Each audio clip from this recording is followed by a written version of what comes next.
سلام طعنا بلنا فتواتنا كبراتن بيتساب تقرأ برودكاست سيرفيس نالت عربي شومنت نحسقل تشن عسر شومنت نعم تمرت ستوارو حزرسي وانا وزيناتات حيتنا لكم قريبنا لنا حابراو تانحيتكم ساناكم بمعدام نابزر زراتم تسقاقرنا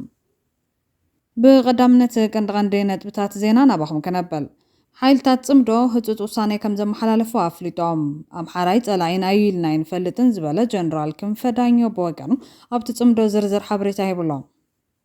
مخالي زينا حيلتات صدتات تقرأت عغن استراغة تفتش كقابرو كم زخل تسامعهم بقنبار بيسوبار نسراويت نمتقع متعوزنا برا الزدوب كوركل تاميتن كلتن كوركل تاميتن حاموشن استبالة سراويت يوتيوبيا ندحريت تماليش تبايلوم طلب دولار بخلتاميتن 76 ميتاوي كم زوسخة حقراو بانك يوتيوبيا فليتهم إز معبالة بفلاين نقادون ملا حبرت سبن أزي وسان معبالة بمخانو كيلاتات معداهيبو ملوم محدار بلتقنا بقودك تمعدي سابات فناجلونا بمنقرارو كم زاتو بي سام حارين يزركبو ميدياتات كقال حجميرو ملو ወደ ማስፈራራት ተኬደ ወደ መደለል ተኬደ ከዚህ ቀደም እንደነገርኳችሁ ከምክክሩ ባሻገር የተወሰኑ ሰዎችን ወስደው ድርድር ሁሉ ተቀመጡ በአዲስ አበባ ጉዳይ ላይ ካገዛችሁ እናንተ ያለባችሁን ከማንነት ጋር የተያያዘ ጥያቄ እንፈታላችኋለን ከአስተዳደር ጋር የተያያዘ ጥያቄ ካለ እንፈታላችኋለን ሌላ በእኛ አቅም ወይም በፌደራልም አቅም ቢሆን ሊፈታ የሚችል ነገር ካለ በዛ ረገድ እናግዛችኋለን በአዲስ አበባ ጉዳይ ላይ ግን አግዙን بخالي وغن دما سراويت سودان صفيحو تدراعوتا تمزግብሎም ነዚያቶም ካልኦት ሓደሽቲ ዋናዊ ምዕባለታት ከካፍለኩም ትግራይ ብሮድካስት ሰርቪስ እዚ ሰዓት ምሳና ጽንሖም فلمام بجنبار بيسوبر نسراويت نمتقع مجلس تباهله از دبو كور كلتاميتن كلتن كور كلتاميتن حمشتن استباله سراويت إثيوبيا ندحريت تماليسو تباهيلهم ندلولنا سراويت تقرأ ترديون أبناء مكل خلقومنا تماليسو زبالو بوغان تقرأ زلو منجتات أبا كبابيتات منافشا بسكاباتر دفاعي خوتلو كبلون حابيرو ملو نتوم سراويت دما سيبيل كدان كي يخدنون أو كتما كي ينقساسو كابت دفاع على 500 متر رحقات كي ينقساسو زخون يخون محدارو حتو كي يحاتو تاقيدو زبلو وغانات وغان تقرأ زلو منجتات حابريتان ندحريت بزعبا مملاسو مرقاقات حيبو ملو وغان إثيوبيا كاب زلو بزعبا زستبهاله نقريلن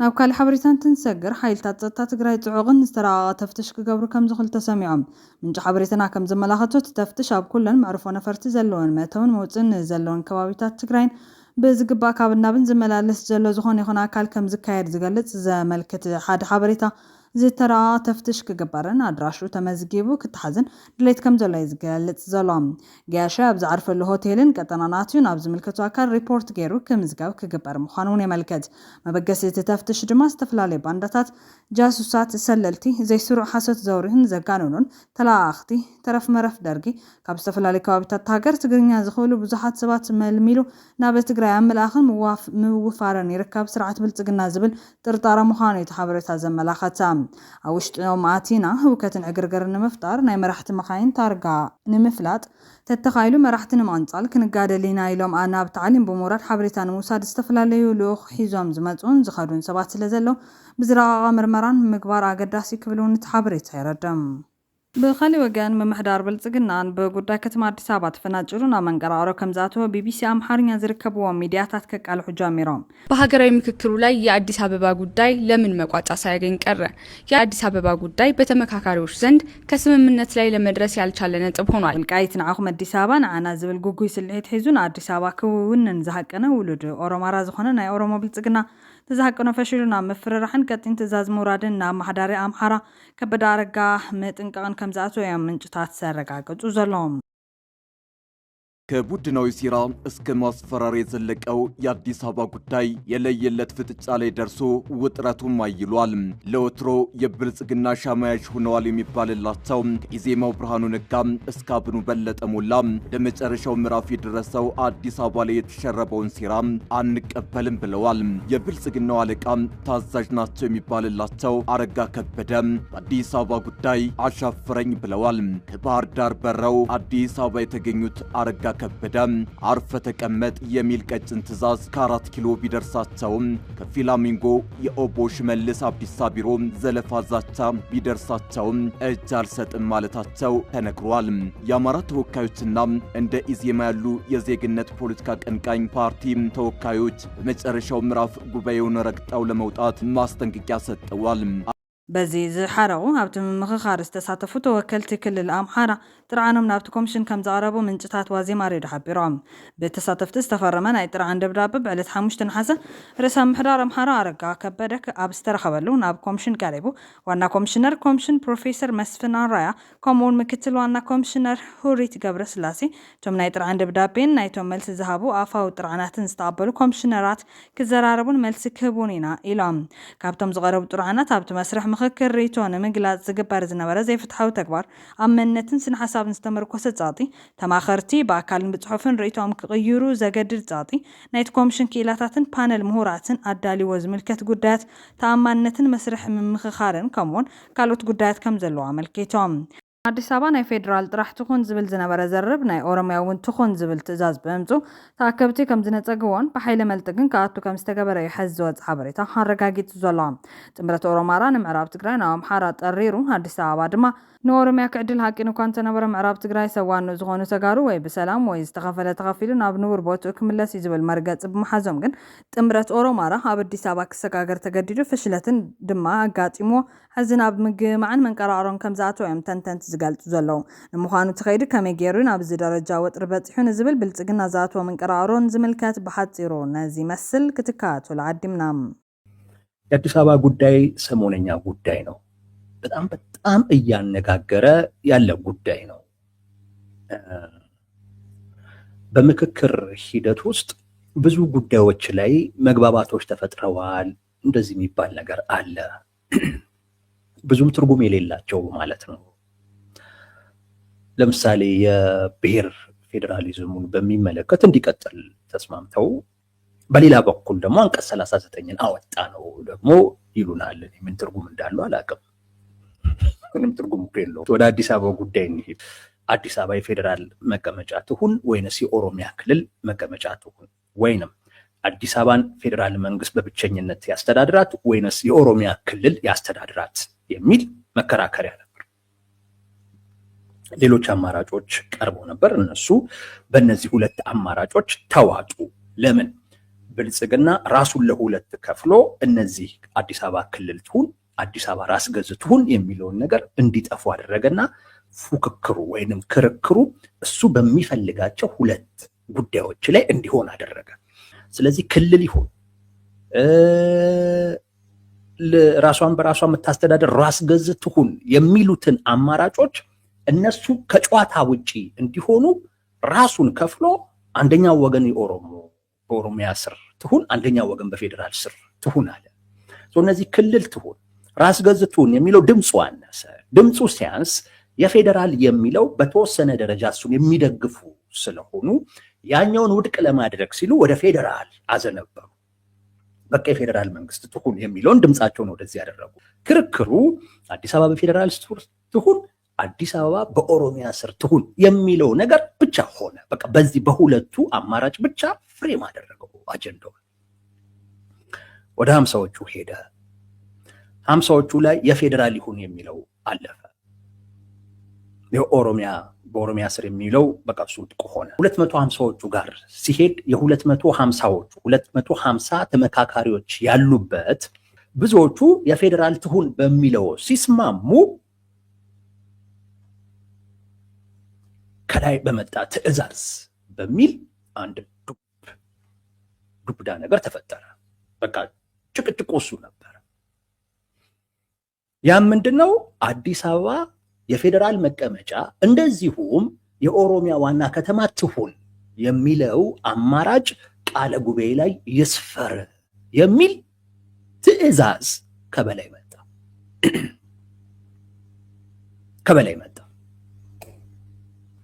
ይሄ ነገር ያልተነጋገርንበት ጉዳይ ነው።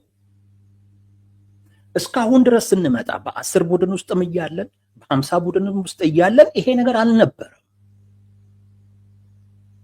አሁን ላይ እንዴት ይሄ ነገር ደግሞ ቃል ጉባኤ ውስጥ ይገባል በሚል አንዳንድ ሰዎች በፍጹም አንቀበልም አሉ። ወደ ማስፈራራት ተኬደ፣ ወደ መደለል ተኬደ። ከዚህ ቀደም እንደነገርኳችሁ ከምክክሩ ባሻገር የተወሰኑ ሰዎችን ወስደው ድርድር ሁሉ ተቀመጡ። በአዲስ አበባ ጉዳይ ላይ ካገዛችሁ እናንተ ያለባችሁን ከማንነት ጋር የተያያዘ ጥያቄ እንፈታላችኋለን። ከአስተዳደር ጋር የተያያዘ ጥያቄ ካለ እንፈታላችኋለን። ሌላ በእኛ አቅም ወይም በፌዴራልም አቅም ቢሆን ሊፈታ የሚችል ነገር ካለ በዛ ረገድ እናግዛችኋለን። በአዲስ አበባ ጉዳይ ላይ ግን አግዙን። አዲስ አበባ የፌዴራል መቀመጫ እንደዚሁም የኦሮሚያ ዋና ከተማ ትሁን የሚለው ነገር ቃለ ጉባኤ ውስጥ ይግባ፣ በዚህ አግዙን ተባለ። እነ አብን እናት ፓርቲ ምናምን ሁሉ መግለጫ ያወጡት በዚህ ጭቅጭቅ ምክንያት ትላንትና ላይ ጠርተዋቸው ትላንት ጠሯቸውና ፈርሙ አሏቸው ባዶ ወረቀት ላይ። አንዳንድ ጥቂት ሰዎች አበልም መስሏቸው ምናምን እንደዚህ የፈረሙ ሰዎች አሉ። አንዳንዶቹ ገብቷቸው ምናምን እንደዚህ የፈረሙ አሉ። አንዳንዶቹ ግን ጠየቁ፣ ምንድነው መንፈረው ይሄ ነገር ብለው ጠየቁ። ለካ ምን ሊያደርጉ ነው? ቃለ ጉባኤውን አዘጋጅተውታል። በባዶ ወረቀት አስፈርመዋቸው ከቃለ ጉባኤው ጋር አያይዘው ለ500 ቡድኑ ሊያሳልፉት። እንደዛ ነበር የሆነው። በርከት ያሉ ሰዎች ቁጥራቸው ምን ያህል እንደሆነ አናቅም፣ በፍጹም አንፈርምም፣ ይሄ ጉዳይን አንፈርምም ብለው ሳይፈርሙ ቀሩ። እየጫናችሁብን ነው፣ ከበላይ የመጣ ነው ብላችሁ ነው እያስገባችሁ ያላችሁት፣ ስለዚህ አንቀበልም የሚል ክርክር ላይ ነበር። አሁን ሁለቱንም አካቶ ቃለ ጉባኤው አለፈ ተባለ። ናብ ካሊእ ምዕባለ ዝሰዓት እንትንሰግር ጠለብ ዶላር ብ276 ሚታዊ ከም ዝወስኸ ሃገራዊ ባንኪ ኢትዮጵያ ኣፍሊጦም። እዚ ምዕባለ ብፍላይ ንነጋዶን መላእ ሕብረተሰብን ኣዝዩ ወሳኒ ምዕባለ ብምዃኑ ኪላታት ማዕዳይቦም ኣለው። ጠለብ ባንክታት ኣብ መበል 25 ዶላር ጨረታ ካብቲ ብሄራዊ ባንኪ ኢትዮጵያ ዘቕረቡ ዕድመ ብ276 ሚታዊ ከም ዝዛየደ ተሓቢሮም። ሃገራዊ ባንኪ ኢትዮጵያ ብ6 ነሓሰ 2018 ዓ.ም መበል 25 ዙር ጨረታ ዶላር ዘካየደ ኮይኖም ኣብ ጨረታ 125 ሚልዮን ዶላር ባንክታት ዝዓደለ ኮይኑ 28 ባንክታት ኣብ ጨረታ ዝተሳተፋ እኳ እንትኾና 9 ጥራሕ ግን ተዓዊተን። ተን ባንክታት ን470.17 ሚልዮን ዶላር ጨረታ ዝጠለባ ኮይነን እዚ ድማ ካብቲ ቀረብ ብ276 ሚታዊ ዝለዓለ ምዃኑ ተገሊጾም። እዚ ውፅኢት ጨረታ ኣብ ዕዳጋ ልዑል ጠለብ ዶላር ከም ዘመልክት ኪላ ፋይናንስ ዶክተር ዓብዱልማናን መሐመድ ንደቼ ዌለ ገሊጾም። ኣብ ባንክታት ዘሎ ልዑል ሚዛን ገንዘብን ምልዓል ዓመታዊ ገደብ ዕቤት ልቕሕን ጠለብ ዶላር ወፃኢ ኣበርክቶ ይገብር ከም ዘሎ ኪላ ፋይናንስ ገሊጾም። ኣብ ንግዲ ጥረ ገንዘብ ዝተዋፈሩ ነጋዶን ኣፍረይትን ጠለብ ዶላር ክውስኹ እዮም ዝበለ ዶክተር ዓብዱልማናን እዚ ድማ ብመጠኑ ንዋጋ ሸርፊ ወፃኢ ክፀል ወይ ክብል ሓቢሩሎም። ኣብቲ ጨረታ 1 ዶላር ዝተለዋወጠሉ ማእኸላይ ዋጋ 161 ብር ከም ዝነበረ ሃገራዊ ባንኪ ይሕበር። ዝለዓለ ጨረታ ን1 ዶላር 163 ብር እንትኸውን ተዝወሓደ 159 ብር ከም ዝኾነ ሃገራዊ ባንኪ የመልክት። እዚ ምዕባለ ብፍላይ ነጋዶን መላእ ሕብረተሰብን ኣዝዩ ወሳኒ ምዕባለ ብምዃኑ ኪላታት ማዕዳ ሂቦም ኣለው። ኣቅርቦት ዶላር ምስቲ ድሌት ክመጣጥን ተዘይክኢሉ ድማ ናይ ኣቑሑት ዋጋ ምውሳኽን ወይ ዝቕባበ ናይ ብር ዓቕቢ ምውራድን ክቕፅል ይኽእል እዮም። ኣብ ዝኾነ ዕዳጋ ናይ ሓደ ነገር ድሌት ካብቲ ዘሎ ኣቅርቦት ብጣዕሚ እንተበሊፁ ኣብዚ ጨረታ ብ276 ሚታዊ በሊፁሎ ትዝደለይዎ ነገር ዋግኡ ምውሳኹ ዘይተርፍ እዮም። ባንክታት ዶላር ንምርካብ ብዝለዓለ ዋጋ ማለት እውን ክሳብ 163.98 ብር ክወዳደራ ምጅማረን ባዕሉ ናይ ዶላር ዋጋ ይውስኽ ከም ዘሎ ዘመላኽት እዮም። ብተወሳኺ ኣብ ባንክታት ልዑል ናይ ብር ጥረ ገንዘብ ካሽ ብምህላውን ነጋዶ ተወሳኺ ልቓሕ ክወስዱ ብምኽኣሎምን ነቲ ዝተወሰነ ዶላር ንምግዛእ ዘለዎም ዓቕሚ ወሲኹሎም። እዚ ድማ ነቲ ናይ ዶላር ዋጋ ንላዕሊ ይደፎ ማለት እዮም። ካብዚ ብተወሳኺ ነጋዶን ኣፍረይትን ካብ ወፃኢ ኣቑሑት ንምእታው ብህፁፅ ዶላር ስለ ዘድልዮም ብዝተወሰነ ወሰኺ ዋጋ እውን እንተኾነ ዶላር ካብ ምግዛእ ድሕረ ይብሎን። እዚ ድማ ነቲ ተመን ተወሳኺ ናይ ምውሳኽ ፀቕጢ ይፈጥረሉ ኣሎ ማለት እዮም። ኣብ መደምደምታ ግን ሃገራዊ ባንኪ ኢትዮጵያ ተወሳኺ ናይ ዶላር ኣቕርቦት ናብ ዕዳጋ እንተዘይትዩ ወይ እቲ ድሌት ናይ ዶላር ዋጋ ብብር ክውስኽ ማለት እውን ናይ ብር ዓቕሚ ክወርድ ምቕፃሉ ዘይተርፍ እዮም። እዚ ድማ ኣብ ዕዳጋ ኣብ ዝኣትዉ ናይ ወፃኢ ኣቑሑት ወይ ዋጋ ምውሳኽ ወይ ዝቕባበ ከስዕብ ይኽእል እዮም። بخالي زينا سراويت السودان سفيح وتدرع عوتات مزجيبو سراويت السودان أو كلات كردوفان معراب دارفورون استراتيجيك عوتات حافظ اللام سراويت السودان لما أنت بزسالتو من كل خالي المتقعن لعلميت وتدرع وتشكركرت محمشة شفليتهم لما أنت بزو على وجه لعلى سوسة وتدرع وتشكركرت كم زمارخو تبزا ميدياتات عربي رده بخالي زينا دمان باروانا محدار قزات كردوفان ناب سراويت السودان تتنبيرو أب سودان كل كردوفان ممحدار RSF نبر حماد محمد كابت جونوسايدهم من الشام وزو ኣፍሊጡሎም ኣብ ቀርኒ ኣፍሪካ ብኢማራት ዝተወደበ ናይ ውክልና ኩናት ብፖለቲካን ወታደራውን መዳይ ሓመድ ድበያ ኣቱ ከም ዘሎ ዝግለጽ እኳ እንተኾነ ዕጡቕ ምልሻ ወሃብ ቁልጡፍ ደገፍን ከተማ ኩርሙክ ደጊሙ ከም ዝተቆጻጸረ ይግለጽ ኣሎ ከም ዝዝከር ኣብ መጋቢት ናይዚ ዓመት ዕጡቓት ቁልጡፍ ደገፍ ንኩርሙክን ካልኦት ቦታታትን ተቆጻጺሩ ነይሩ ድሕሩ ድማ ወታደራት መንግስቲ ሱዳን ብደገፍ ጽምዶን ብዝገበርዎ ጸረ መጥቃዕቲ ግን ኣብ ዝሓለፈ 2 ሰሙን ሓይልታት ቁልጡፍ ደገፍ ነታ ኣብ ዞባ ቡሉ ናይል ዝነበረቶም ናይ መወዳእታ ግዛት ኩርሙክ ምሰፍ ዘይብል ክሳራታት ክለቁ ተገዲዶም ነይሮም ሓይልታት ቁልጡፍ ደገፍ ድሕሪ ዘጋጠሞም ናይ ኩርሙክ ስዕረት ክሳብ ዝቀረባ መዓልታት ካብ ክልል ቤንሻንጉል ጉሙዝ ኢትዮጵያ ክተኸቡ ቀንዮም ነይሮም ስለዚ ድማ ትማሊ ነታ ኣብ ጫፍ ዶብ ኢትዮጵያን ሱዳን ትርከብ ቄሳን ክሕዝን ከሎ ሐሙስ ድማ ንኩርሙክ ደጊሙ ከም ዝሓዛ ይገልጽ ኣሎ እዚ መጥቃዕቲ ዝግን ኣብ ቀረባ መዓልትታት ካብ ሰራዊት መንግስቲ ሱዳን ተሪር ጸረ መጥቃዕቲ ከስዕብ ምዃኑ ተንተንቲ ይገልጾም ኣብ መወዳእታ ሓይልታት ጽምዶ ህፁፅ ውሳነ ከም ዘመሓላለፉ ፍሊጦም ኣምሓራይ ጸላኢና እዩ ኢልና ይንፈልጥን ዝበለ ጀነራል ክንፈዳኛው በወገኑ ኣብቲ ጽምዶ ዝርዝር ሓበሬታ ሂቡሎም ጀነራል ክንፈዳኛው ነዚ መብርህ ዛባ ኣይተስብሓት ነጋ ኣብዚ ሳልስቲ ይትረፍ ንሕና ኣምሓራ ጸላኢና እዩ ክንብል ሸዋ ጸላእትና እዮም ኢሉ ትግራይን ኤርትራን ሓንቲ ሃገር ክፈጥር ዝቃለስ ዝነበረ ግንባር ገድሊ ሓርነት ትግራይ ግግሓት ንምንታይ ሸዋ ጸላእትና ኢሎም ኢልና ሕርርኩም ትሪልና ነቶም ደቂ ዓድና ተጋሩ ደምስና እዮም ክብሉ ኣብ ዝተናዘዝሉ ወቅት እዩ ብዛዕባ ፍቅሪ ምስ ኣምሓራ ደጊሙ ዝዛረብ ዘሎም ሁለተኛ ማስረጃ አንድ ግግሓት የሚባል ግንባር ገድሊ ሓርነት ትግራይ ይባላል አንድ ጓደኛዬ ዮሐንስ የሚባል የሚመራው አቋማቸው ጠላታችን ስለ ፕሮግራም እንነጋገራለን ተነጋገሩ መሪዎቹ ያንኳ መሪዎች አልነበርንም እና ተነጋገሩ የሸዋ አማራ ጨቋኝ ነው የሚበድለን ያለ የአማራ ህዝብ ነው በተለይ የሸዋ አማራ አሉ ግግሓት ማለት ነው ግግሓት ግንባር ገድሊ ሓርነት ትግራይ ዮሐንስ ትግራይ ማለት የሚመራው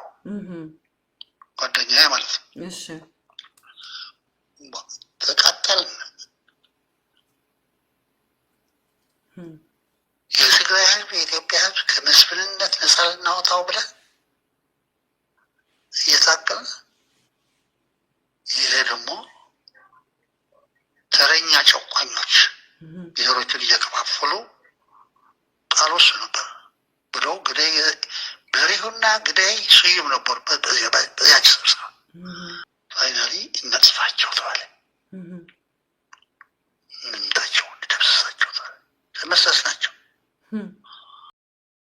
ኣይተ ስብሓት ነጋን ጀነራል ክንፈዳኛው ነዚ ናይ መርገጺ ኣብ ዝብሉ ዘለው ወቅቲ ሻለቃ ዳዊት ወልደ ጊዮርጊስ ተባሃለ ኣዋሃዲ ጽምዶ ምስ ኤርትራ ግና ፋኖ ምስ ሕወሓት ዘይድልዮ ጽምዶ ካብ ምፍጣር ክቆጠበልዎ ክብሪ ተቃዊሙ ዘሎ ሻለቃ ዳዊት ወልደ ጊዮርጊስ ኣብ ማሕበራዊ መራኸቢ ኤክስ ኣብ ዘመሓላለፈ መልእኽቲ ህዝቢ ኣምሓራን ምንቅስቃስ ፋኖን ምስ ሕወሓት TPLF ዝኾነ ዓይነት ዘይድሊ ጽምዶ ወይ ሕብረት ክፈጥር ከም ዘይብሉ ገሊጾም ብኻሊ ሓበሬታ ኣብ ጉዳይ ጽምዶ ህፁፅ ውሳኔ ከም ዝተመሓላለፈ ዝተገለጸ ኮይኑ ጽምዶ ቋንቋ ትግርኛ ብምዃኑ ሓይልታት ጽምዶ ትቃል ብቋንቋ ኣምሓርኛ ጥምረት ተባሂሉ ክጽዋዕ ምዃኑን ኣባላት ጽምዶ ድማ የጥምረት ሓይሎች ክጽውዑ ምዃኖም ኣፍሊጡሎም ብዛዕባ እዚ ጉዳይ መብርህ ዝሃበ ኣስረስ ሰጠ ዝተባሃለ መራሒ ዕጡቕ ፋኖ ተወሳኺ ምዕባለ ኣብ ቀረባ እዋን ወግዓዊ ከም ዝኸውን ብምግላጽ ሓይልታት ፋኖን ኦነግን ኣብ ወለጋ ብሓባር ይሰርሑ ኣለዉ ክብል ተዛሪቡ ዘሎ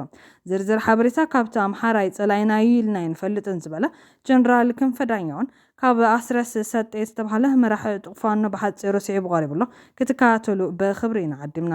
ቅንጅት እንበለው ትብብር ወይም ጥምረት እንበለው የትኛውን ስም እንደምንጠቀም አላቅም ከናንተ በላይ ግን የብልጽግና ሚዲያዎች በደንብ እያስተዋወቁ ነው በየለቱ ነው ፕሮፓጋንዳው ላይ ይሄንን ነገር አብዝተው እየተጠቀሙ ያሉት ትብብርም ጥምረትም ቅንጅትም ይሉታል ለማንኛውም ይሄ የተባለው ትብብርም በእናንተም ሆነ በሌላው አካል በይፋ እስካሁን የተገለጸ ነገር የለም ትብብር የሚባል ነገር አለ የተጀመረ ነገር አለ ከተጀመረስ ምን ደረጃ ላይ ይገኛል መልካም እንግዲህ ይሄንን ጉዳይ በተመለከተ በተለይ የትብብርን ጉዳይ በተመለከተ የአማራ ፋኖ ብሔራዊ ንቅናቄ ከተመሰረተበት ጀምሮ ይፋዊ አቋሞችን የወሰድንበት ይፋም ሌሎች ኃይሎች የትግሉ አካል እንዲሆኑ ተከታታይነት ያላቸውን ጥሪዎች በመግለጫዎችም በመናደርጋቸው ቃለ ምልልሶችም በሌሎችም በመድረኮቻችንም እየገለጽንበት ነው ድርጅታችን እንደ ድርጅት የያዘው አቋም ከመሆኑ ባሻገር የአማራ ህዝብ የሚፈልገው መሆኑም ህዝብ ጋር በመናረጋቸው መድረኮች ከሰራዊታችን ጋር በመናረጋቸው መድረኮች የታየ ይህን ትግል የሚደግፉ ዳር እንዲደርስ የሚሹ ወገኖቻችንን ፑሽ ሲያደርጉት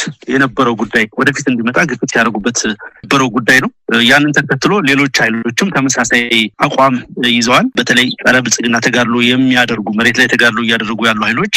በትብብር አገዛዙን ማስወገድ ሁነኛ መፍትሄ እንደሆነ በቀዳሚነት አቋም እያያዙበት ነው። ደግሞ ካየነው ከፋይነት ባህሪ ዋንኛ ምሽግ አድርጎ ከኃይሎች መካከል ያለውን ቅራኔ በህዝብ መካከል ያለውን ኢሊቱ ሊፈጥር የሚፈልገውን የታሪክ ቁርሾ ነው። እንደምታውቀው አገዛዙ የታሪክን መጥፎ ገጾች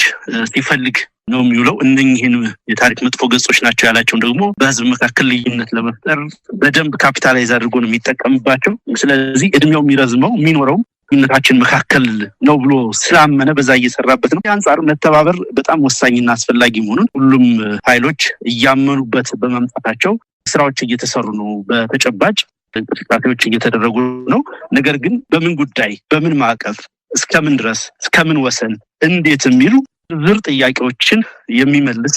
ነገር ያስፈልጋል። ይህንን የሚመልስ ስራ እየተሰራ ነው። እንግዲህ በቅርቡ በይፋ ሊገለጽ እንደሚችል ነው ማረጋግጥልህ። እሱን ያው ጊዜው ሲደርስ ህዝቡ በሚዲያዎች በኩል ይፋ የምናደርግ ነው። አርበኛ አስረስ እንግዲህ ትብብር ሲባል የብዙዎች ጥያቄ በተለይ የፋኖን ትግል በአንድም ይሁን በሌላ የሚደግፉም ጭምር የሚያነሱትን ነው። እዚህ ጋር ላንተም የማነሳል ከማን ጋር ነው የምትጣመሩት? የአማራ ህዝብ በታሪኩ የደረሰበትን ከቅርብ ጊዜ ወዲህም እንደዚሁ የበርካታ መከራዎች በሀገር ባይቷሩ ነው እንዲኖር የተደረገባቸውን የተለያዩ እርምጃዎችን የወሰዱ አካላት ወይም የወሰደ ቡድን ጋር ተጣምራችኋል።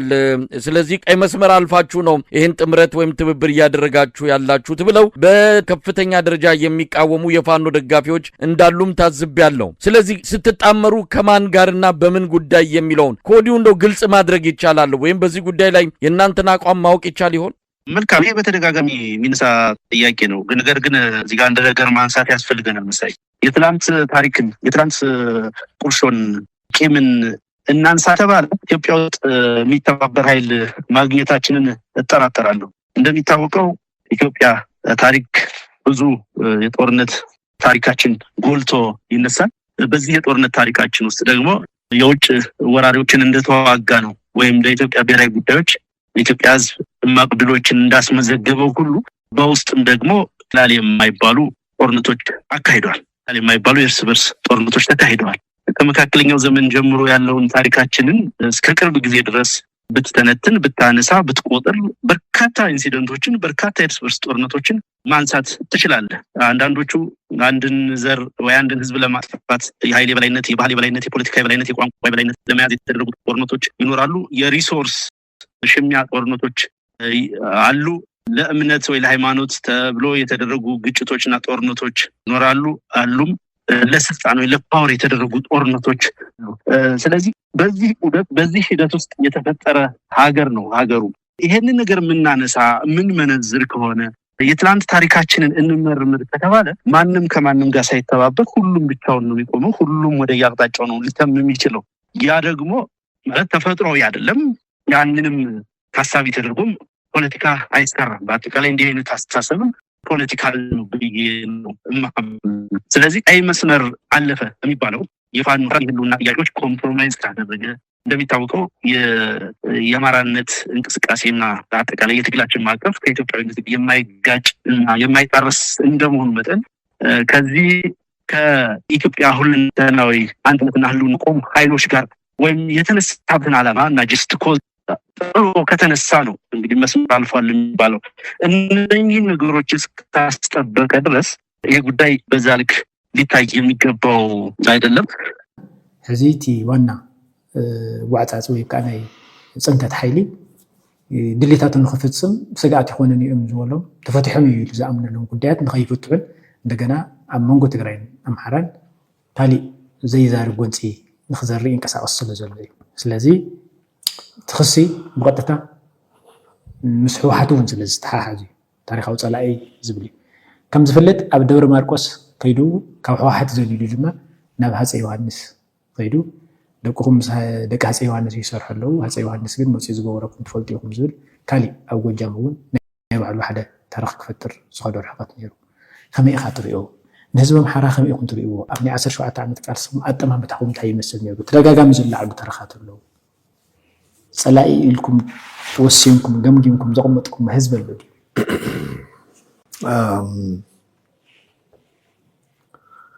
ድዩ ትንታነ ናይ ታሪኻዊ ፀላኢ ዝበሃል ባዕሉ ናይ ጎንፅታት መንቀልን ትሕዝቶን ብትክክል ንኸይትርዳእ ገዛእቲ ኮነ ኢሎም ደጋጊሞም ዛረበሉ ናይ ፖለቲካ ቅኒት ኮይኑ ይስምዐኒ ሕዚ ኣብ ኢትዮጵያ ዝኒሄ ጎንፂ ናይ ምውራርን ምዕምጣርን ምጉባጥን ንዙ ኢልካ ከዓ ህዝቢ ምንብርካ ዘይምርካት ኮይኑ ምጥፋእ ናይ ገዛ ኣተሓሳስባ ዘንቀሎ ብኻሊኡ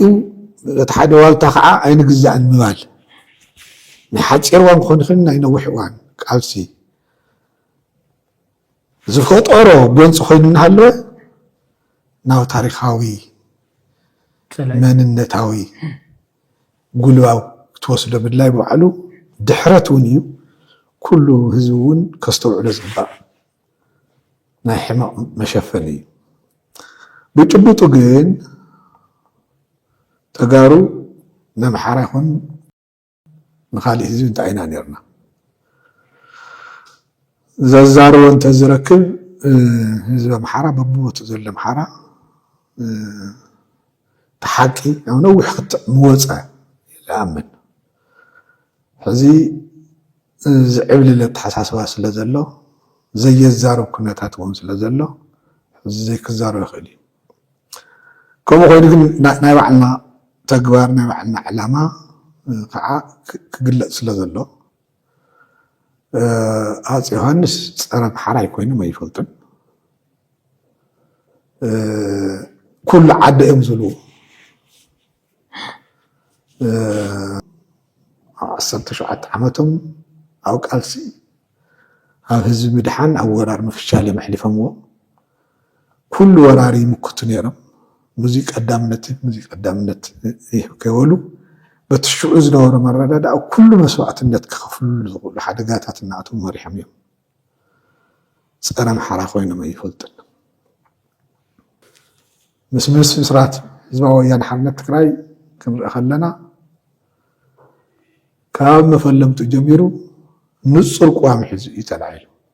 ናፅነት ደይሕሸናስ ማዕርነታዊ ሓድነት ዝብል ጉዳይ ኣካታዓብ ዝነበረሉ እሞ ናብ ነፅነት ኣብ ዘዘንበልናሉ እዋን እውን እንተኾነ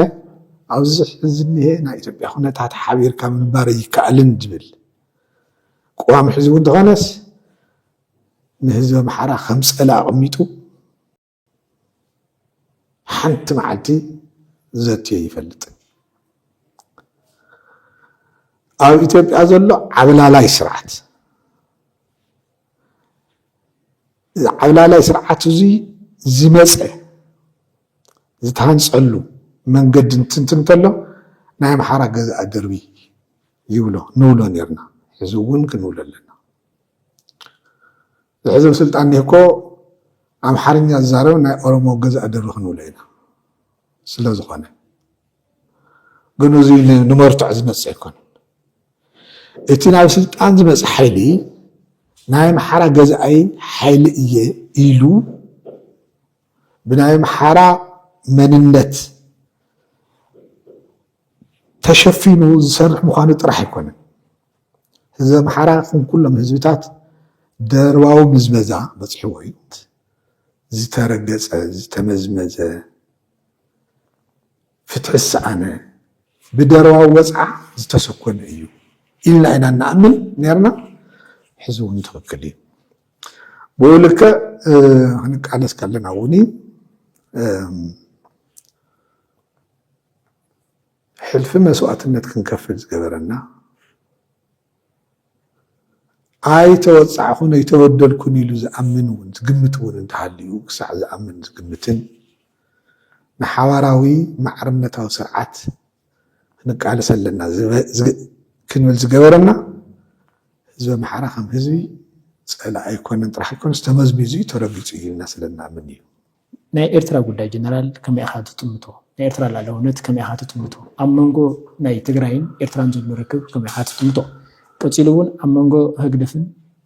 ሕወሓትን ዝነበረ ርክብ ሕዚ ዘሎ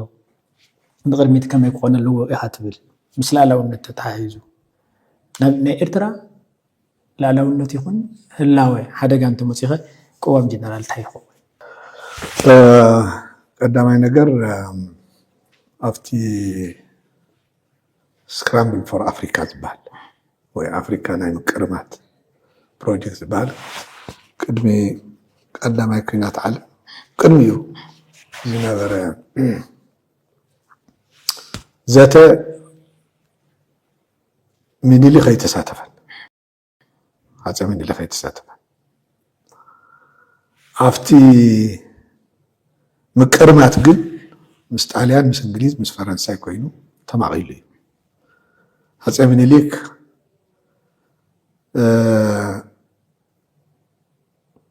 እዛ ሕዚ ኢትዮጵያ ተባሂላ ተሳኢላ ዝኒሃ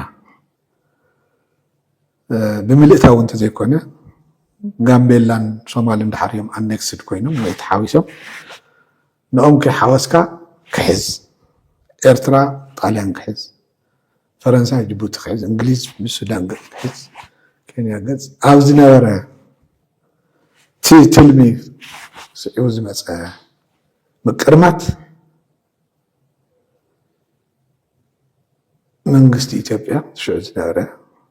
ናይ ባዕሉ ሌጂትሜሲ ተቐባልነት እውን ተጠቂሙ ሽዑ ዝነበረ ጋጉን ተጠቂሙ ተቃራሚቱ እዩ ሽዑ ኤርትራ ኣብቲ ቅርምት ሓደ መግዛእቲ ናይ ኤርትራ ኮይና ከም ሓደ ቴሪቶሪ ተፈልያ ምኒልክ ህዝብታት ንምብትታን ካብ ዝነበሮ ሓሳብ ክኸውን ይኽእል እዩ ካልኦት ሓሳባት ንግዚኡ ንግደፎ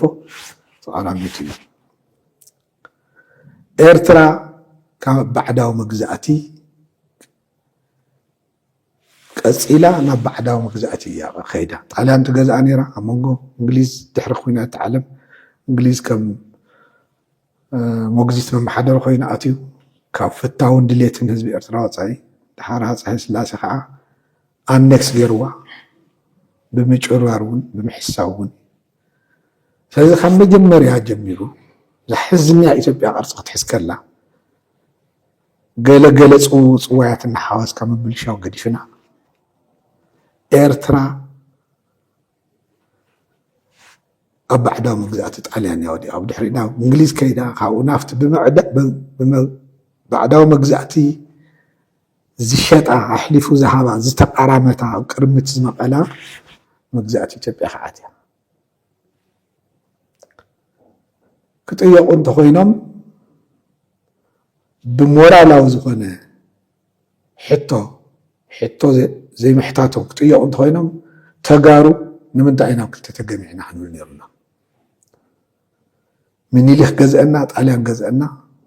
መሰረታዊ ኣፈላላይ የብሉን ንሕና ይጠይቀናን ኤርትራውያን እውን ይጠይቁን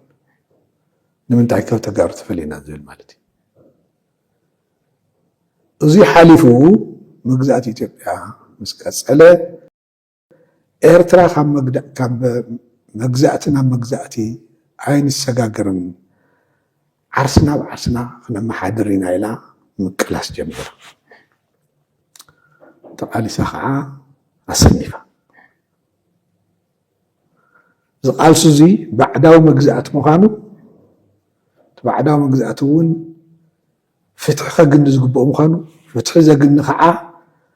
ብህዝበ ውሳነ እውን ምዃኑ ተጋሩ ንኣምን ነርና ሕወሓት ተኣምን ነራ ኣነ እውን ውልቀ ይኣምን ነረ ተቃሊሱ ኣለውኒ ባዕዳዊ መግዛእቲ ናይ ኤርትራ ብሄራውነት ዝበሃል ኣሎ ዶ የለን ዘካትዑ ብዙሕ ዛረቡ ዘረባታት ኣለዉ እዚ ኣብዛ ሕዚ ኤርትራ ትበሃል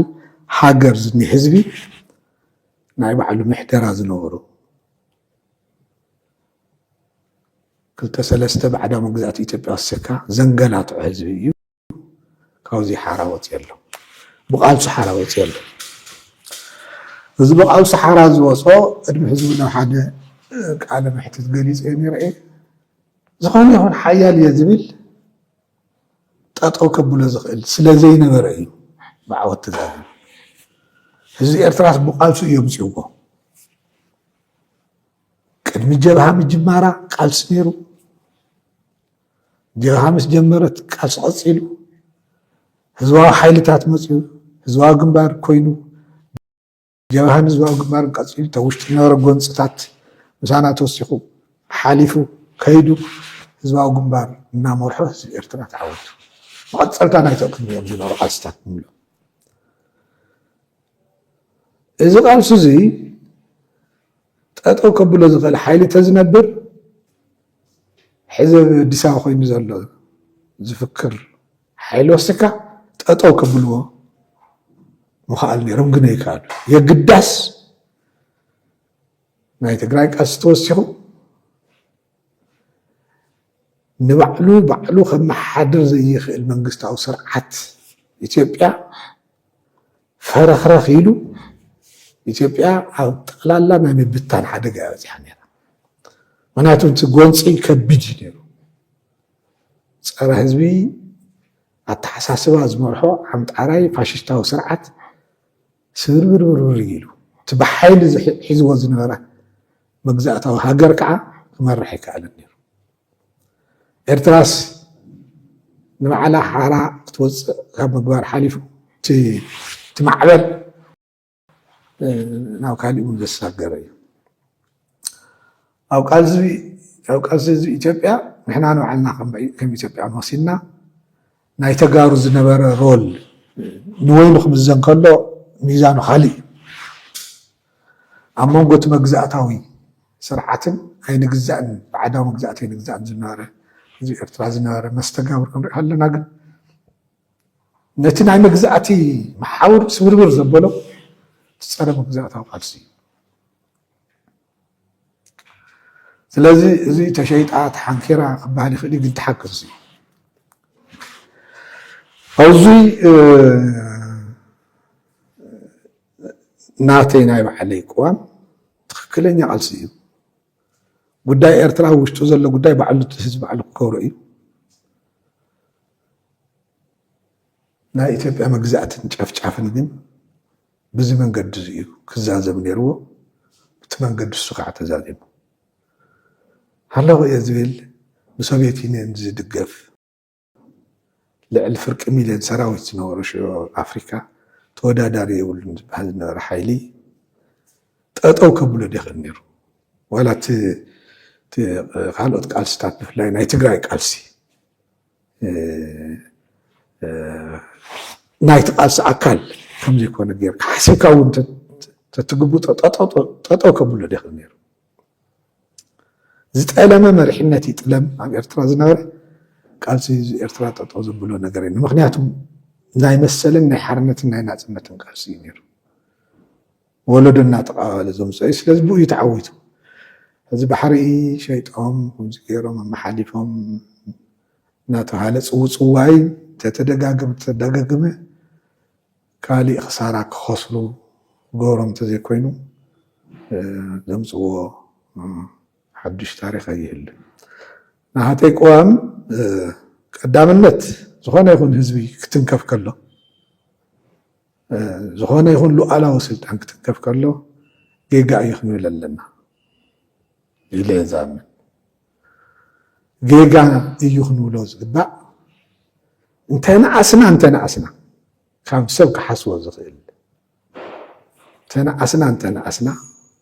ፅባሕ ንዓና ኢልና ክንሓስብ ኢና ሙሉእ ናይ ትግራይ ኣተሓሳስባ ክንሓስብ ተኮይንና ከዓ ፍትሒ ዘይብሉ ዓለም ክንነብር የብልና ክንብል ኣለና ፍትሒ ዘለዎ ዓለም ፍትሒ ዘለዎ ጎዶ ክህሉ እንተኮይኑ ህዝቢ ኤርትራ እንትትንከፍ ስኢልካ ክርአ የብሉ ካብኡ ሕልፎት ከዓ ኣለና ንሕና ተጋሩ ኢና ተቃለስና ኣሎ ዕላማ እዩ ስለዚ ከም ደስ ዝበሎ ዝጫድር ዓርሓ ናይ ብልፅግና ዓርሓ ናይ ዓዲ ሓሶት ዓርሓ ናይ ሰባት ሓሪዶም ዝበልዑ ገዛእቲ ደርቢ ከም ደስ ዝበሎ ዝጫድረሉ ጎደው ከይኸውን ምልባም እውን የድሊ እዩ